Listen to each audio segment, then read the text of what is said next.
पल पल उदास और हताश क्यों रहती हूँ मैं, खुशियों के लम्हों में भी क्यों बेवजह तन्हा रहती हूँ मैं।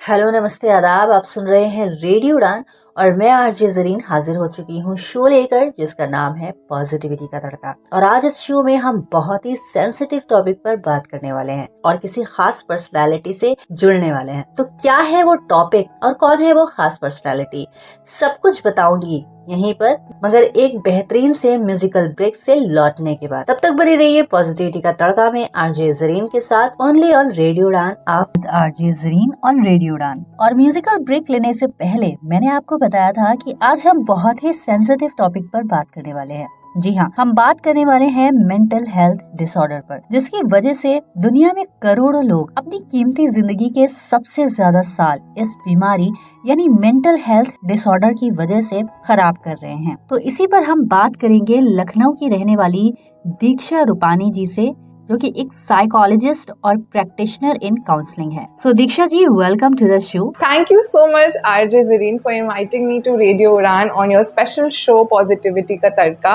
तो दीक्षा जी, ये जो एक गंभीर बीमारी है मेंटल हेल्थ डिसऑर्डर, जिसके बारे में बहुत से लोगों को जानकारी नहीं है, तो इसके बारे में कुछ बताएं। मेंटल हेल्थ डिसऑर्डर एक कंडीशन होती है जो हमारे इमोशंस को, हमारे थॉट्स को और बिहेवियर्स को नेगेटिव तरीके से इफेक्ट करती है।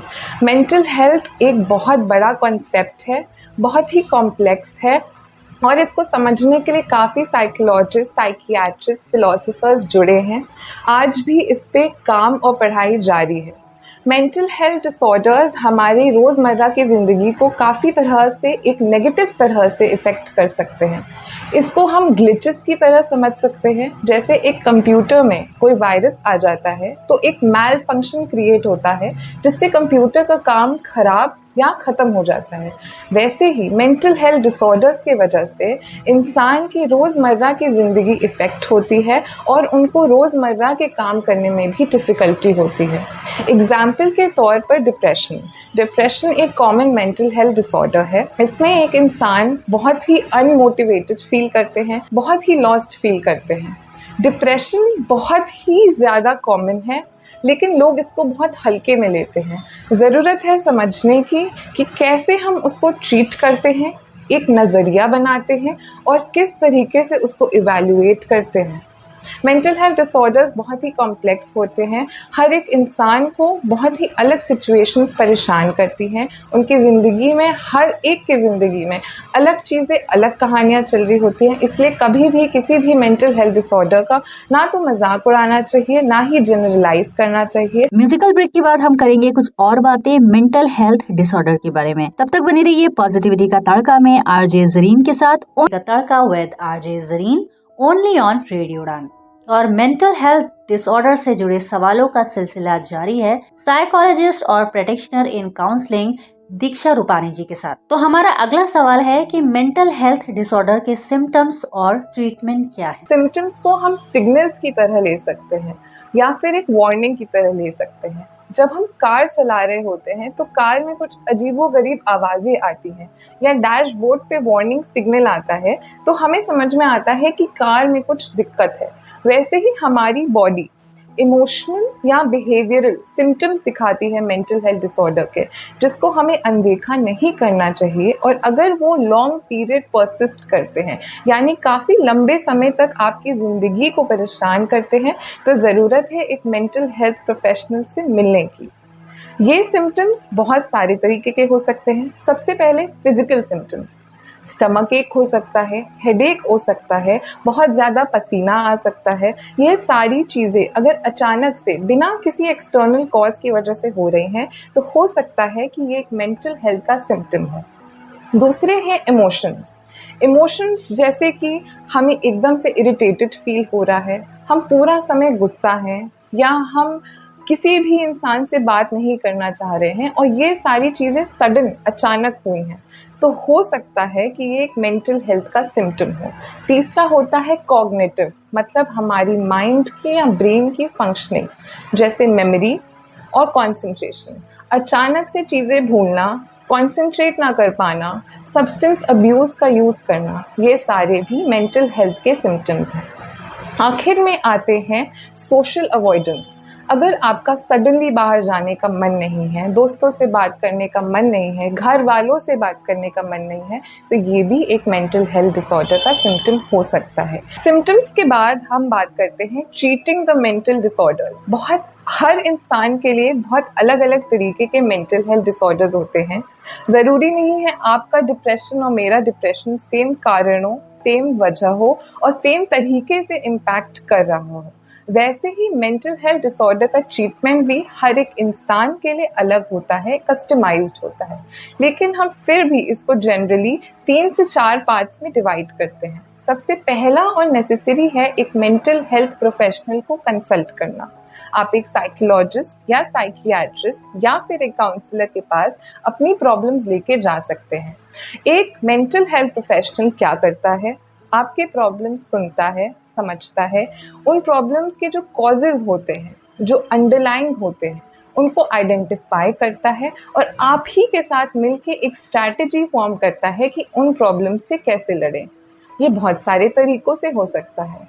कुछ ऐसे तरीके जो मेंटल हेल्थ प्रोफेशनल्स अपनाते हैं वो है CBT, कॉग्निटिव बिहेवियरल थिंकिंग, जिसमें वो आपके बिहेवियरल पैटर्न्स के नेगेटिव पार्ट को देखता है और कोशिश करता है कि उसको एक ऑल्टरनेटिव पॉजिटिव बिहेवियर से चेंज करे।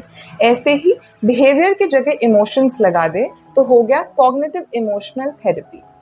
ऐसी कई तरीके की थेरेपीज़ होती हैं जिसमें मेंटल हेल्थ प्रोफेशनल्स आपकी मदद करते हैं आपके लाइफ प्रॉब्लम सॉल्व करने में। जैसे आपके रिलेशनशिप प्रॉब्लम्स, अगर आपको रिलेशनशिप प्रॉब्लम्स है तो शायद आपका साइकोलॉजिस्ट या काउंसलर IPC का इस्तेमाल करे, इंटरपर्सनल कम्युनिकेशन स्किल्स। आपके कम्युनिकेशन स्किल्स को इम्प्रूव करता है, कॉन्फ्लिक्ट रेजोल्यूशन में हेल्प करता है। ये सिर्फ पर्सनल नहीं, ये सोशल और प्रोफेशनल लाइफ में भी हेल्प करता है। इसके बाद आ जाते हैं मेडिसिन्स। अगर आपकी प्रॉब्लम थोड़ी ज़्यादा लेवल की है या आपकी तकलीफ़ सिर्फ काउंसलिंग से ठीक नहीं हो सकती है तो साइकियाट्रिस्ट आपको मेडिसिन प्रिस्क्राइब करते हैं। साइकियाट्रिस्ट ही क्यों? क्योंकि उनके पास MPhil की डिग्री होती है एंड वो ही आपको मेडिसिन प्रिस्क्राइब कर सकते हैं। मेडिसिन से आपके ब्रेन के जो केमिकल इम्बैलेंसेस होते हैं वो इम्प्रूव्ड होते हैं। इसके अलावा हम लाइफस्टाइल मैनेजमेंट की भी बात करते हैं। हमारा लाइफस्टाइल यानी कि हमारी रोज़मर्रा की ज़िंदगी में हम क्या चीज़ें करते हैं हमारी मेंटल हेल्थ पे काफ़ी ज़्यादा प्रभाव डालते हैं। हमारी अच्छी डाइट, हमारी रेगुलर एक्सरसाइजिंग, हमारी प्रॉपर स्लीप स्केड्यूल हमारे मेंटल हेल्थ को हेल्दी रखने में बहुत ज़रूरी होता है। सवालों का सिलसिला रहेगा जारी मगर एक म्यूजिकल ब्रेक के बाद। तब तक बने रहिए पॉजिटिविटी का तड़का में RJ ज़रीन के साथ only on back to the show positivity का तड़का with RJ Zareen only on radio Udaan. और आज इस शो में हमारे साथ हैं साइकोलॉजिस्ट और प्रैक्टिशनर दीक्षा रूपानी जी। उनके साथ हम बात कर रहे हैं मेंटल हेल्थ डिसऑर्डर के बारे में। तो मेरा आपसे अगला सवाल है कि सबसे ज्यादा किन प्रॉब्लम्स को लेकर आज के यंगस्टर्स आपके पास आते हैं? आजकल यंगस्टर्स हमारे पास बहुत सारी दिक्कतें लेके आते हैं, बट उसमें से जो टॉप 3 दिक्कतें होती हैं वो होते हैं एडिक्शन। फोन एडिक्शन की ही बात नहीं है यहाँ पे, सब्सटेंस एडिक्शन भी। सेकेंड पॉइंट होता है फैमिली कॉन्फ्लिक्ट, घर वालों से झगड़ा। और तीसरा पॉइंट होता है personal relationship with friends and partner. हम पहले पॉइंट की बात करें तो एडिक्शन टू फोन तो आजकल ज़्यादा हो ही गया है, जिसके वजह से लोगों का कंसंट्रेशन लेवल कम हो गया है। हम कंटिन्यूसली रील स्क्रॉल करते जाते हैं और जैसे कि मैंने पहले बात की थी, हमारे ब्रेन में हैप्पी हार्मोन्स रिलीज होते जाते हैं, बट क्योंकि ये हैप्पी हार्मोन्स बहुत ही ज़्यादा टेम्परेरी हैं, आप जैसे ही फ़ोन हटाते हैं आपको रियल वर्ल्ड दिखता है और आपको रियलाइज़ होता है कि मेरी वर्ल्ड में ना वो अच्छी गाड़ियाँ हैं, ना उतना अच्छा पैसा है, ना इतने सुंदर दोस्त हैं, ना इतनी अच्छी जगहों पे मैं घूम पा रही हूँ या पा रहा हूँ। उसकी वजह से आपका एक स्ट्रेस लेवल बढ़ जाता है और मेंटल हेल्थ डिसऑर्डर्स की कैपेबिलिटीज़ बढ़ जाती हैं। दूसरा है एडिक्शन, इसी का एक पार्ट है इनफैक्ट एडिक्शन टू सब्सटेंस।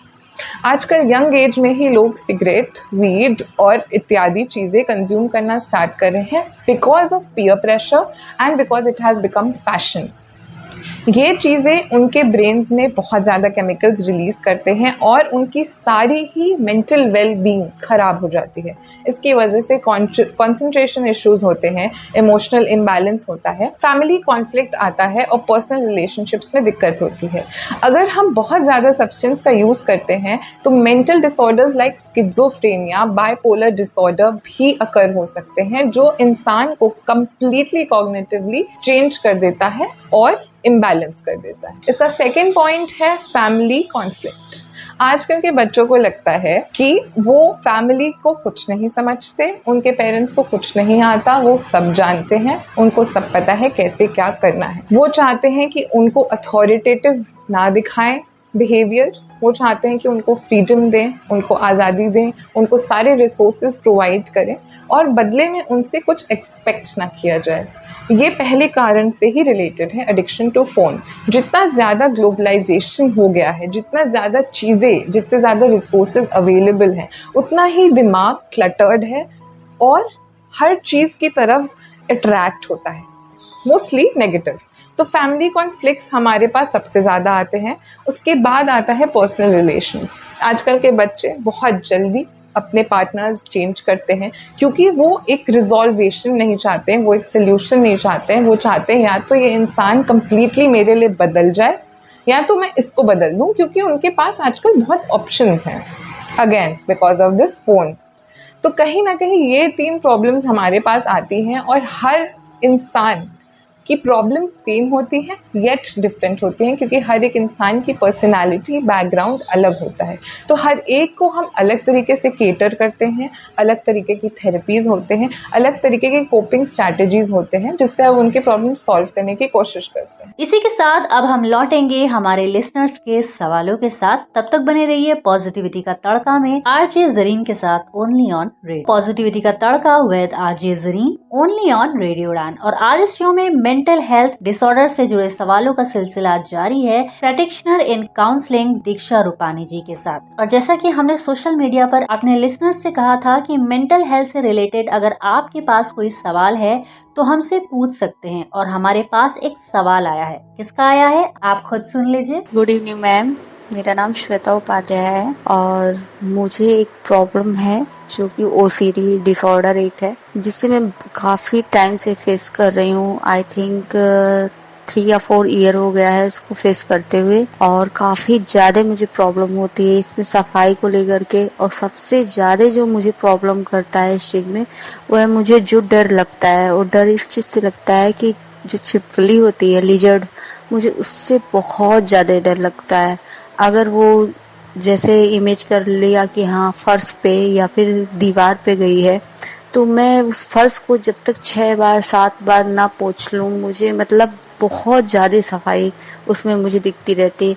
कोई भी चीज़ साफ़ है तो उसे रिपीट करके मैं बार बार साफ करती रहती हूँ। मुझे इतना ज़्यादा मेंटली प्रॉब्लम होता है, प्लीज हेल्प मी। श्वेता जी, आपकी बातों से लगता है कि आपको ओसीडी, ऑब्सेसिव कंपल्सिव डिसऑर्डर के लक्षण हैं, जिसे हम हिंदी में अवचेतन अनिवार्य विचार विकार भी कहते हैं। ऐसे में हमें बार बार आने वाले विचार, ऑब्सेशन या व्यवहार कंपल्शंस होते हैं, जिनको बार बार दोहराने की इच्छा होती है, जिससे हमारी एंजाइटी कम हो सके। आपकी परेशानी सफाई से जुड़ी है, और जब आप देखती हैं छिपकली या कोई और गंदगी वॉल या फ्लोर पे, तो आपकी अनिवार्य क्रिया साफ करने की हो जाती है। यह व्यवहार आपकी डेली लाइफ को बदल रहा है और मैं समझ रही हूँ आपको परेशान कर रहा है। इसीलिए जरूरी है कि आप किसी मेंटल हेल्थ काउंसलर या थेरेपिस्ट की मदद लें जो ओसीडी के इलाज में स्पेशलिस्ट हो। इलाज में थेरेपी, दवाई या दोनों का मिश्रण हो सकता है। थेरेपिस्ट आपको आपकी एंजाइटी को संभालने और आपकी अनिवार्य क्रियाओं को कम करने के लिए कोपिंग स्ट्रैटेजीज सिखाएंगे और आपकी जिंदगी बेहतर बनाने में मदद करेंगे। बाकी लिसनर्स से मैं ये कहना चाहूँगी कि अगर आपको भी किसी तरह के मेंटल हेल्थ इश्यूज हैं और आपको परेशानियाँ हो रही हैं, तो आप बिना किसी शर्म या झिझक के किसी थेरेपिस्ट से संपर्क कर सकते हैं। याद रखिए, आपकी मेंटल हेल्थ भी आपके फिजिकल हेल्थ की तरह ज़रूरी है और किसी भी तरह की समस्या का समाधान मिलना मुमकिन है। लौटेंगे मेंटल हेल्थ डिसऑर्डर से जुड़े एक और लिसनर के सवाल के साथ। बने रहिए पॉजिटिविटी का तड़का में आरजे जरीन। और आज हमारे साथ हैं साइकोलॉजिकल और प्रैक्टिशनर इन काउंसलिंग दीक्षा रूपानी जी। और हमने सोशल मीडिया पर अपने लिसनर से कहा था कि मेंटल हेल्थ से रिलेटेड अगर आपके पास कोई सवाल है तो हमसे पूछ सकते हैं। और अगला सवाल किसका है, आइए जानते हैं। Hello, I am Kashif from Lucknow. मेरे फादर को कुछ प्रॉब्लम ऐसी हुई थी मेंटली, जिससे लगा था उनका माइंड डिसऑर्डर हुआ।